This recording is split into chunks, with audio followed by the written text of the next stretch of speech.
अग्नि पुराण अध्याय 6 अयोध्या कांड की संक्षिप्त कथा। नारद जी कहते हैं, भरत के ननिहाल चले जाने पर श्री रामचंद्र जी ही पिता माता आदि के सेवा सत्कार में रहने लगे। एक दिन राजा दशरथ ने श्री रामचंद्र जी से कहा, रघुनंदन, मेरी बात सुनो। तुम्हारे गुणों पर अनुरक्त हो प्रजाजनों ने मन ही मन तुम्हें राजा सिंहासन अभिषिक्त कर दिया है। प्रजा की यह हार्दिक इच्छा है कि तुम युवराज बनो, अतः कल प्रातः काल मैं तुम्हें युवराज पद प्रदान कर दूंगा। आज रात में तुम सीता सहित उत्तम व्रत का पालन करते हुए संयम पूर्वक रहो। राजा के 8 मंत्रियों तथा वशिष्ठ जी ने भी उनकी इस बात का अनुमोदन किया। उन 8 मंत्रियों के नाम इस प्रकार हैं: दृष्टि, जयंत, विजय, सिद्धार्थ, राज्यवर्धन, अशोक, धर्मपाल तथा सुमंत्र। इनके अतिरिक्त वशिष्ठ जी भी मंत्रणा देते थे। पिता और मंत्रियों की बातें सुनकर श्री रघुनाथ जी ने तथास्तु कहकर उनकी आज्ञा शिरोधार्य की और माता कौशल्या को यह शुभ समाचार बताकर देवताओं की पूजा करके वे संयम में स्थित हो गए। उधर महाराज दशरथ, वशिष्ठ आदि मंत्रियों को यह कहकर कि आप लोग श्री रामचंद्र के राज्याभिषेक की सामग्री जुटाएं, कैकेयी के भवन में चले गए। कैकेयी के मंथरा नामक एक दासी थी जो बड़ी दुष्टा थी। उसने अयोध्या की सजावट होती देख श्री रामचंद्र जी के राज्याभिषेक की बात जानकर रानी कैकेयी से सारा हाल कह सुनाया। एक बार किसी अपराध के कारण श्री रामचंद्र जी ने मंथरा को उसके पैर पकड़कर घसीटा था। उसी बैर के कारण वह सदा यही चाहती थी कि राम का वनवास हो जाए। मंथरा बोली, कैकेयी, तुम उठो, राम का राज्याभिषेक होने जा रहा है। यह तुम्हारे पुत्र के लिए, मेरे लिए और तुम्हारे लिए भी मृत्यु के समान भयंकर वृत्तांत है, इसमें कोई संदेह नहीं है। मंथरा कुबड़ी थी। उसकी बात सुनकर रानी कैकेयी को प्रसन्नता हुई। उन्होंने कुब्जा को एक आभूषण उतार कर दिया और कहा, मेरे लिए तो जैसे राम है वैसे ही मेरे पुत्र भरत भी हैं। मुझे ऐसा कोई उपाय नहीं दिखाई देता जिससे भरत को राज्य मिल सके। मंथरा ने उस हार को फेंक दिया और कुपित होकर कैकेयी से कहा। मंथरा बोली, ओ नादान, तू भरत को, अपने को और मुझे भी राम से बचा। कल राम राजा होंगे, फिर राम के पुत्रों को राज्य मिलेगा।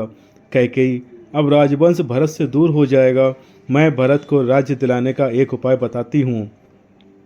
देवासुर संग्राम में सम्रासुर ने देवताओं को मार भगाया था। तेरे स्वामी भी उस युद्ध में गए थे। उस समय तूने अपनी विद्या से रात में स्वामी की रक्षा की थी। इसके लिए महाराज ने तुझे 2 वर देने की प्रतिज्ञा की थी। इस समय उन्हीं दोनों वरों को उनसे मांग। एक वर के द्वारा राम का 14 वर्षों के लिए वनवास और दूसरे के द्वारा भरत का युवराज पद पर अभिषेक मांग ले। राजा इस समय वे दोनों वर दे देंगे। इस प्रकार मंथरा के प्रोत्साहन देने पर कैकेयी अनर्थ में ही अर्थ की सिद्धि देखने लगी और बोली, कुब्जे, तूने बड़ा अच्छा उपाय बताया है। राजा मेरा मनोरथ अवश्य पूर्ण करेंगे। ऐसा कहकर वह कोप भवन में चली गई और पृथ्वी पर अचेत सी होकर पड़ी रही। उधर महाराज दशरथ ब्राह्मण आदि का पूजन करके जब कैकेयी के भवन में आए तो उसे रोष में भरी हुई देखा। तब राजा ने पूछा, सुंदरी, तुम्हारी ऐसी दशा क्यों हो रही है? तुम्हें कोई रोग तो नहीं सता रहा है अथवा किसी भय से व्याकुल तो नहीं हो? बताओ, क्या चाहती हो? मैं अभी तुम्हारी इच्छा पूर्ण करता हूँ। जिन श्री राम के बिना मैं क्षण भर भी जीवित नहीं रह सकता, उन्हीं की शपथ खाकर कहता हूँ, तुम्हारा मनोरथ अवश्य पूर्ण करूँगा। सच सच बताओ, क्या चाहती हो? कैकेयी बोली, राजन, यदि आप मुझे कुछ देना चाहते हो तो अपने सत्य की रक्षा के लिए पहले के दिए हुए 2 वरदान देने की कृपा करें। मैं चाहती हूँ राम 14 वर्ष तक संयम पूर्वक वन में निवास करें और इन सामग्रियों के द्वारा आज ही भरत का युवराज पद पर अभिषेक हो जाए। महाराज, यदि ये दोनों वरदान आप मुझे नहीं देंगे तो मैं विष पीकर मर जाऊंगी। यह सुनकर राजा दशरथ वज्र से आहत हुए की भांति मूर्छित होकर भूमि पर गिर पड़े। फिर थोड़ी देर में चेत होने पर उन्होंने कैकेयी से कहा। दशरथ बोले, पाप पूर्ण विचार रखने वाली कैकेयी, तू समस्त संसार का अप्रिय करने वाली है। अरे मैंने या राम ने तेरा क्या बिगाड़ा है जो तू मुझसे ऐसी बात कहती है? केवल तुझे प्रिय लगने वाला यह कार्य करके मैं संसार में भली भांति निंदित हो जाऊंगा। तू मेरी स्त्री नहीं, काल रात्रि है। मेरा पुत्र भरत ऐसा नहीं है। पापिनी, मेरे पुत्र के चले जाने पर जब मैं मर जाऊंगा तो तू विधवा होकर राज्य करना। राजा दशरथ सत्य के बंधन में बंधे थे। उन्होंने श्री रामचंद्र जी को बुलाकर कहा, बेटा, कैकेयी ने मुझे ठग लिया।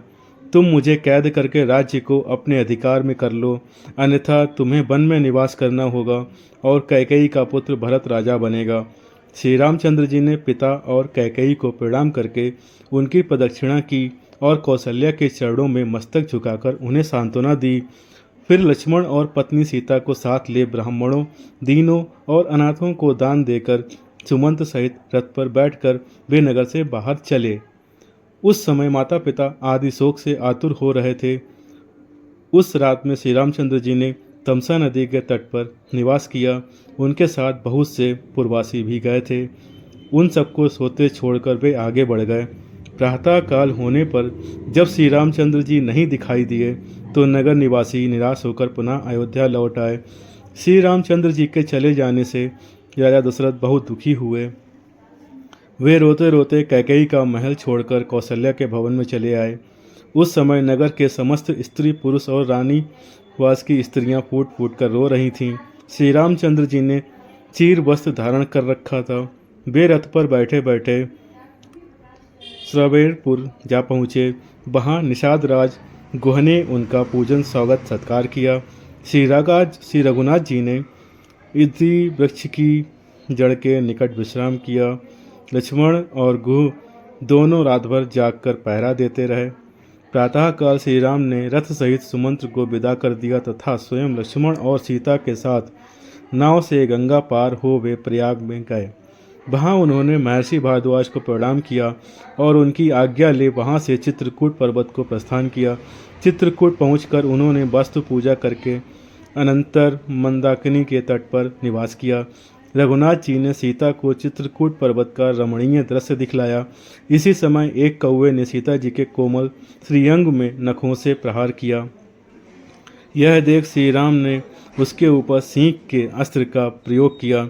जब वह कौवा देवताओं का आश्रय छोड़कर श्री रामचंद्र जी की शरण में आया तब उन्होंने उसकी केवल एक आंख नष्ट करके उसे जीवित छोड़ दिया। श्री रामचंद्र जी के वन गमन के पश्चात छठे दिन की रात में राजा दशरथ ने कौशल्या से पहले की एक घटना सुनाई, जिसमें उनके द्वारा कुमारावस्था में सरयू के तट पर अनजान में यज्ञदत्त पुत्र श्रवण कुमार के मारे जाने का वृत्तांत था। श्रवण कुमार पानी लेने के लिए आया था।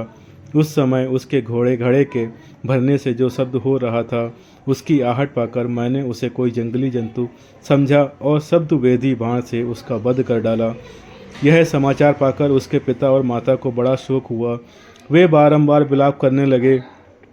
उस समय श्रवण कुमार के पिता ने मुझे शाप देते हुए कहा, राजन, हम दोनों पति पत्नी पुत्र के बिना शोकातुर होकर प्राण त्याग कर रहे हैं। तुम भी हमारी ही तरह पुत्र वियोग के शोक से मरोगे। उस समय तुम्हारे पास कोई पुत्र मौजूद ना होगा। कौशल्य, आज उस शाप का मुझे स्मरण हो रहा है। जान पड़ता है अब इसी शोक से मेरी मृत्यु होगी। इतनी कथा कहने के पश्चात राजा ने हा राम कहकर स्वर्गलोक को प्रयाण किया। कौशल्या ने समझा महाराज शोक से आतुर हैं, इस समय नींद आ गई होगी। ऐसा विचार करके वे सो गईं। प्रातःकाल जगाने वाले सूत, मागध और बंदीजन सोते हुए महाराज को जगाने लगे, किंतु वे ना जगे। तब उन्हें मरा हुआ जान रानी कौशल्या हाय मैं मारी गई कहकर पृथ्वी पर गिर पड़ी। फिर तो समस्त नर नारी फूट फूट कर रोने लगे। तत्पश्चात महर्षि वशिष्ठ ने राजा के शव को तैल भरी नौका में रखवाकर भरत को उनके ननिहाल से तत्काल बुलवाया। भरत और शत्रुघ्न अपने मामा के राजमहल से निकलकर सुमंत्र आदि के साथ शीघ्र ही अयोध्यापुरी में आए। यहाँ का समाचार जानकर भरत को बड़ा दुख हुआ। कैकेयी को शोक करती देख उसकी कठोर शब्दों में निंदा करते हुए बोले, अरे तूने मेरे माथे कलंक टीका लगा दिया, मेरे सिर पर अपशय का भारी बोझ लाद दिया। फिर उन्होंने कौशल्या की प्रशंसा करके तैलपूर्ण नौका में रखे हुए पिता का शव सरयू तट पर अंत्येष्टि संस्कार किया। तदनंतर वशिष्ठ आदि गुरुजनों ने कहा, भरत अब राज्य ग्रहण करो। भरत बोले, मैं तो श्री रामचंद्र जी को ही राजा मानता हूँ। अब उन्हें यहाँ लाने के लिए वन में जाता हूँ ऐसा कहकर वे वहाँ से दल बल सहित चल दिए और श्रवणपुर होते हुए प्रयाग पहुँचे। वहाँ महर्षि भारद्वाज ने उन सबको भोजन कराया। फिर भारद्वाज को नमस्कार करके वे प्रयाग से चले और चित्रकूट में श्री राम एवं लक्ष्मण के समीप आ पहुँचे। वहाँ भरत ने श्री राम से कहा, रघुनाथ जी, हमारे पिता महाराज दशरथ स्वर्गवासी हो गए। अब आप अयोध्या में चलकर राज्य ग्रहण करें। मैं आपकी आज्ञा का पालन करते हुए वन में जाऊंगा।